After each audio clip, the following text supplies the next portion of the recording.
nosotros en Moquegua, a instancias del gobierno regional, para ver este tema, el tema minero, hemos instalado una mesa de diálogo, donde hemos invitado absolutamente a todos, los que están de acuerdo con el desarrollo minero y los que no están de acuerdo, para discutir qué puntos de coincidencia y qué puntos de discrepancia tenemos. Son tres puntos. El tema, el análisis ambiental, es decir, ¿va a haber contaminación o no va a haber contaminación en los próximos proyectos mineros? El tema del recurso hídrico, que es vital en el sur del Perú, el agua es muy escasa, entonces tiene que ser utilizada de la manera más racional posible, y el tema de responsabilidad social. Entonces nosotros decimos, si estos tres puntos se aclaran, en buena hora son viables los proyectos, pero si hay duda y vemos que hay demasiado riesgo en cualquiera de estos aspectos, o sea, simplemente ¿no? dejamos de lado y vemos otras alternativas, ¿no? Pero también hay instituciones al otro extremo que son fatalistas, que dicen que si este proyecto se da, va a ser el fin de toda la región Moquegua, ¿no? Entonces, queremos escuchar un ente imparcial, un organismo imparcial que nos diga claramente cuáles son los riesgos de este tipo de inversiones. Más de un medio de comunicación me preguntaba, defínase en una frase, ¿usted es pro minero o anti minero? O sea, hoy digo, yo no puedo decir, yo soy pro desarrollo Moquegua, ¿no? Y lo que sea que tenga que hacerse para lograr el desarrollo Moquegua, voy a poner mi mayor esfuerzo, ¿no? Pero no puedo definirme pro o anti, ¿no? O sea, en todo caso, si es así, en esos términos soy pro desarrollo, le digo, y quiero ver qué se hace para lograr el desarrollo. Desde que esta mesa empezó, promovida por el presidente del gobierno regional y otros sectores regionales, algunos de acuerdo con él, otros que no estaban de acuerdo con él, hasta que fue reconocida legalmente por la presidencia del Consejo de Ministros y normada como mesa de diálogo de Moquegua para asuntos mineros en el mes de marzo, ya con este gabinete que termina el 28 de julio. Perdóname que te interrumpa. Sí. O sea, primera lección, liderazgo real y decidido del presidente regional. Liderazgo real desde a base. En algunos otros casos puede haber un liderazgo nacional, pero este es gobierno un caso regional. Así es. En segundo lugar, participación de distintos sectores. Los que están de acuerdo, los que no están de acuerdo, participación de todos. Alcaldes provinciales, alcaldes distritales, universidad, colegio de abogados, colegio de ingenieros, cámaras de comercio de Hilo y de Moquegua, comunidades de Tala, Coscore, de distintos sitios, y todos con una cosa muy importante, Jaime, que debe saber la gente, todos una persona, un voto. El voto del presidente del gobierno regional igual que el de un humilde campesino de Tala y Coscore. Eso es muy importante. Tercero, transparencia. Sesiones públicas, la gran mayoría de ellas, por supuesto sin terminar en tumultos. A veces la gente quería que entraran 20, 30, 40 personas. Ahora no se puede, ¿no? Y perdóname, y un punto muy importante, usar los documentos técnicos y científicos de las instituciones especializadas de la República, el OEFA, el ANA, DIGESA y otras instituciones que tienen que ver con la salud humana, con el ambiente, y dictámenes técnicos como el del INGEMET, dictámenes hidrológicos, dictámenes geológicos, para no caer pues en el mundo de la pura opinión, de la especulación, de la pura doxa, como diría el viejo Platón. Las reglas del juego han sido puestas por la resolución ministerial de la presidencia del Consejo de Ministros, que hizo un análisis de lo actuado hasta ese momento, que ya había pasado más de un año. Hizo un análisis del actuado. Sobre la base de lo actuado, estableció normas de participación, de funcionamiento. Luego la mesa se reunió y con participación de todos los sectores estableció su propio reglamento de trabajo, normas y criterios adicionales que los hemos utilizado en todo momento. Uno de los puntos del reglamento era que los acuerdos tendrían que ser por consenso, ¿no? No se ha buscado en las sesiones hacer votaciones, sino más bien discusiones, conversaciones que llevaran a entender los diferentes pareceres y finalmente buscar que, como tú sabes, a veces hay unas personas que pudieran tener una percepción distinta, puedan entender el resto de participantes, tenían otra versión, y buscar el consenso, ¿no? Entonces, intereses, claro, tenían muchas personas, claro, iban con intereses, por supuesto, pero el esfuerzo era buscar un interés común y ver que efectivamente se absuelvan todas las consultas. Y hay una de las mesas. Tenemos en pantalla, esa es la mesa del Pleno, Sí, justamente eso es una de las mesas. Ahí vemos inclusive en el auditorio, eso hay que resaltarlo, era abierto, de tal manera que la prensa también podía estar presente. Algunas sesiones eran transmitidas en vivo. Aplicar con rigor los acuerdos. Es decir, si usted tiene un acuerdo anterior, antes de pasar a otro, cúmplalo.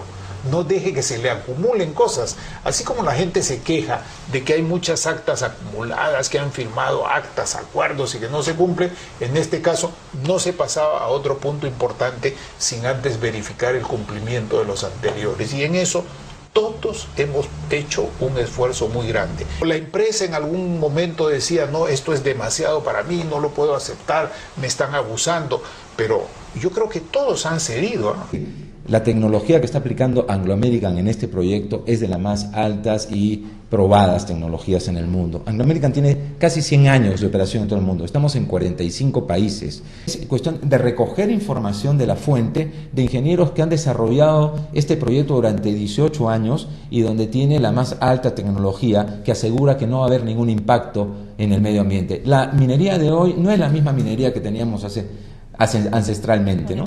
Ahora tenemos a una empresa Anglo American que tiene 150.000 empleados en el mundo, trabajamos en 47 países en el mundo, estamos en los 5 continentes. Comprenderá usted que hay demasiada experiencia en Anglo American para correrse el riesgo de hacer las cosas mal. En el tema hídrico, por ejemplo, una de las cosas fundamentales fue que la mesa en el pleno dijeron no se toca el agua reservada para la agricultura y para la población. Y eso fue la base para las conversaciones. O sea, a partir de ahí se empezó a negociar. Sí, o sea, había una cosa muy firme, digamos, inclusive fue una sesión sin Anglo American en donde se llegó a esa declaración. Entonces, a la siguiente sesión recibimos ese pedido, digamos, y buscar una alternativa para que el sistema hídrico de abastecimiento sea un sistema que no afectara para nada el agua para la población y para la agricultura. Y en ese sentido, nosotros cambiamos el esquema hídrico y elevamos el tamaño de la presa que habíamos diseñado de 28 millones de metros cúbicos a 60 millones de metros. Nosotros vamos a usar para la operación anualmente de esa represa son 4 millones de metros cúbicos. El resto que necesitamos, que son 18 millones de metros cúbicos, lo vamos a traer de un río que se llama Titire, que está a 90 kilómetros de distancia de la operación minera, mediante una tubería y un bombeo. ¿Por qué lo resalto? Porque estos 18 millones de metros cúbicos tienen alto contenido de boro y arsénico. Es agua que no es apta para el consumo humano ni para la agricultura. Pero que está cargada de metales está de manera natural. De manera natural con arsénico y boro. Entonces, ese es el agua que el 80% de nuestras necesidades de agua lo tomamos de ese río Titire. Y por eso solo el 20% va de esta subcuenca del río Vizcachas, donde hacemos la presa de 60 millones. Es decir, esta presa lo que va a permitir es evidentemente tener agua disponible para Moquegua y además también agua para el tambo. En la época de estiaje, donde el tambo también sufre de agua. Para el Valle del Tambo. Para el Valle vecino que el está valle en Arequipa. vecino que está en Arequipa. Lo que sucede es que esta zona de Vizcachas está en la parte alta de la cuenca del Tambo. Y es ahí donde nosotros vamos a construir la presa de Vizcachas. El yacimiento de cobre, el pórfido de cobre, se encuentra exactamente en el río Asana. Entonces, para cuidar la cantidad y calidad de agua del río Asana, lo que nosotros vamos a hacer es desviar mediante un túnel de 7.8 kilómetros de longitud el río, de tal manera que retorne después de la zona de operaciones nuevamente al cauce natural. Y el otro temor, que fue un poco más grande y la discusión fue un poco más larga, fue el tema del plan de cierre de la mina. Si el río Asana pasa justamente por donde va a estar el Tajo, el plan de cierre que estaba previsto era un plan que llenaba el Tajo de agua y se convertía en un gran reservorio de agua, y este iba a ser entregado a la población para ser usado como reservorio y que pueda brindar las potencialidades que puede tener un reservorio para Moquegua. Pero los representantes dijeron no, quisiéramos que Anglo American evalúe la posibilidad de retornar parte del desmonte y rellenar el Tajo y restituir el cauce del río. Eso, como comprenderás, fue una decisión de trabajarlo muchos meses dentro de la compañía porque involucraba una inversión importante. ¿Mayor? ¿De cuánto más o menos? Estamos hablando desde la etapa de operación, porque desde el momento 1 de la operación tenemos que clasificar el desmonte y después, al momento de retornarlo, también pues llevar a cabo esta operación.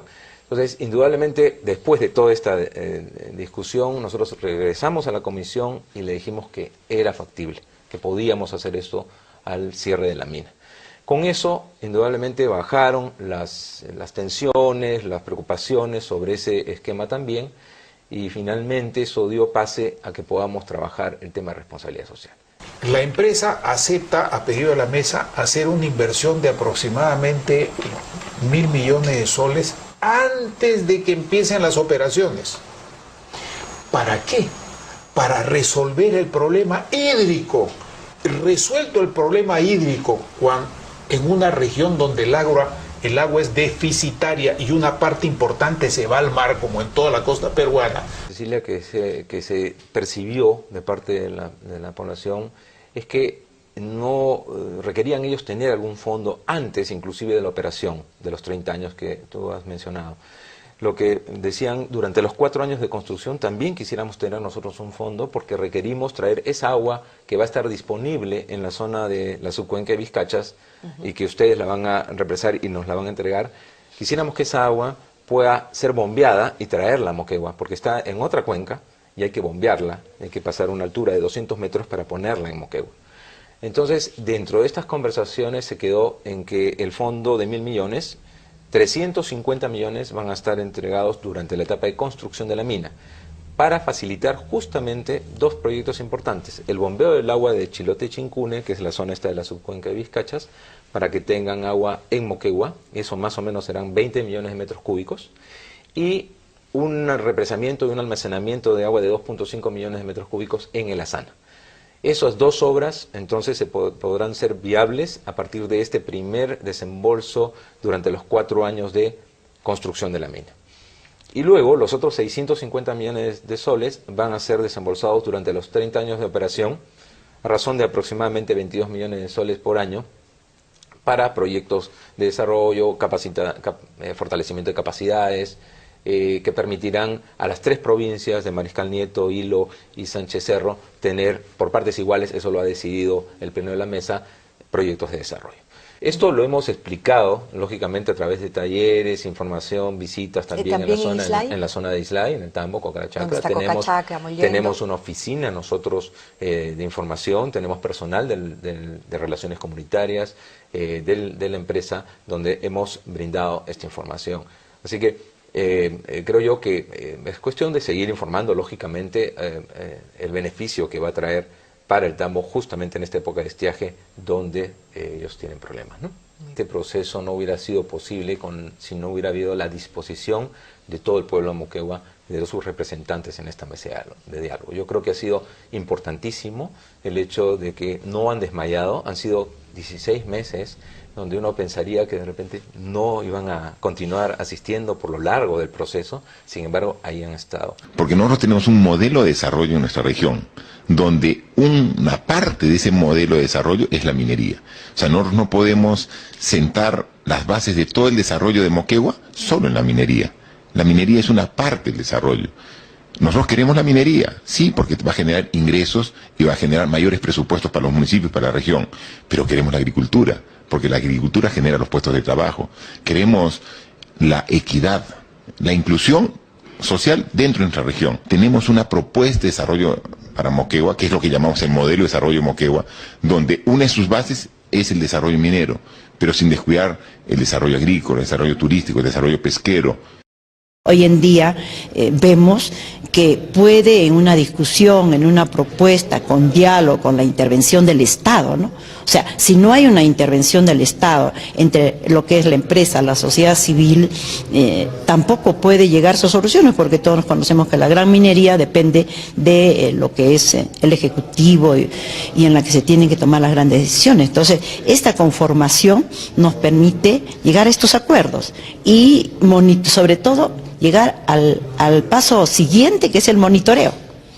Si no hay monitoreo de estos acuerdos, mire, creo que vamos a llegar con problemas. Y no nos conviene al país ni a nuestras regiones que fracasen las mesas de diálogo, porque son un ejemplo cómo con el diálogo podemos lograr las inversiones en la actividad minera y que éstas sean la coyuntura para que los gobiernos locales y los gobiernos regionales inviertan en proyectos productivos hacia el futuro, sean la propuesta de desarrollo sostenible.